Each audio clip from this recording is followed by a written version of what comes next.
We moved into the Bal Harbor community in 1985. We were living in Miami Beach for a couple of years, davening at Or Chaim, and we davened with Rabbi Lipsker at the shul. And we had the schus to be at the very first minyan of the Young Israel. And we started in the basement of the Coronado. It was in an old restaurant. Very instrumental were Bernie Lack and Alan Schloss and Steve Oprah. I remember Rabbi Casper was the original rabbi. In the wintertime, he called up and he said, "We're getting ready to start. It's going to be next Shabbos." So Joel and I asked what was necessary. He said, "We need an Aron Kodesh, we need a shulchan."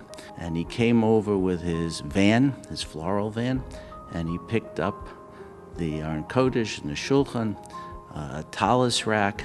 We started off with a Shabbos minyan. We didn't progress to a daily minyan until we moved into the building above the bank. People that were there, the Weinschneiders, the Schlosses, Saul Weiss.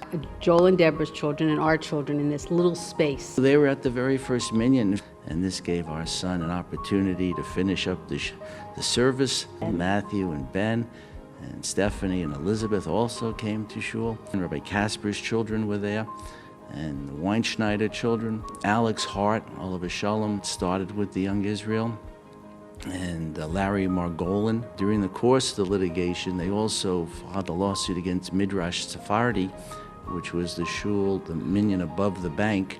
We figured if we were in litigation at the bottom of the Coronado, and also in litigation if we moved to the top of the bank building, we might as well enjoy more space. After Rabbi Casper decided he wasn't going to be the rabbi anymore,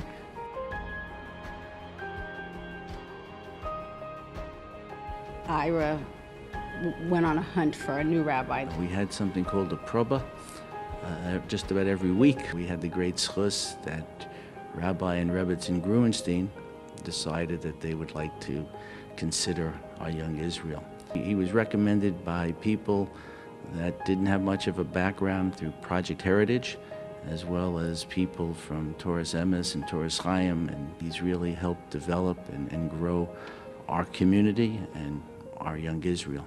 Leon Brum, he started out as one of the beginning founders of the Young Israel, and every Shabbos he had the role of making the Kiddush. And I remember Rabbi Casper would make the chulent. David Kwiat, he was, I think, our first president of the Young Israel, made the first dinner for the Young Israel. We were up in the hemispheres in Hollandale. During the early years, it was more of a survival situation because we were always confronted with litigation. The city said that we didn't comply with the zoning code, and they took us to court, and we were in state court. We got removed to federal court. We had lawyers Simon Schwartz and Marty Patrick representing us early on.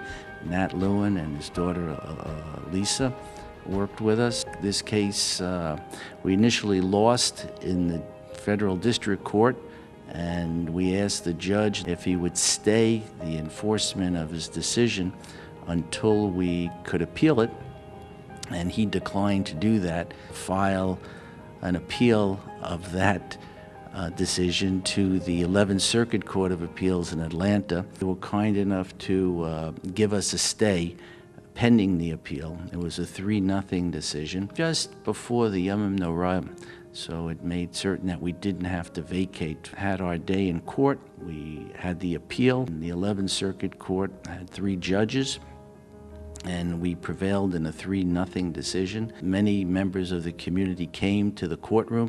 The koach of the community helped the judges understand the importance of this decision. The city at that time decided that they want to appeal it again, and then they appealed to, I think they sought certiorari before the United States Supreme Court. Thank God we were successful. It made it sound very clean cut and one step after another with the litigation, but I have to tell you, it was years of a lot of people sweating and spending a lot of time and effort worrying. We went ahead and bought the parcel of land that the Young Israel is on now. Gave the Young Israel a mortgage, interest-free. Then the cities, gave us a challenging experience in order to get the approval to build on the site of the Young Israel. Property was zoned residential. A lot of people were involved in the effort, and ultimately we have a beautiful shul. It's been great in the new building, and I love davening here. The last 4 or 5 months, there's been an influx of new young couples without children just starting out over to our house, maybe 5 or 6 of these couples. This is a great new energy that's coming to the Young Israel. We're excited about the future of the Young Israel. We see growth in membership. Maybe we'll get lucky and 1 or 2 or more of our kids will decide to move back and join. We saw them grow up in the Young Israel. We had our son's bar mitzvah above the bank, our 4 daughters' bat mitzvah above the bank as well. A Shopsi Shraga. Used to daven by the Rebbetzin when Alan Schloss davened there, and Steve Opert and Bernie Lack, and that was the initial core of people that from the Rebbetzin shul. I remember going with Sam Eltis and my brother Joel Sussman, and we went to the yeshiva, and we met Rabbi Gruenstein, finding candidates that came to the Young Israel and led a service.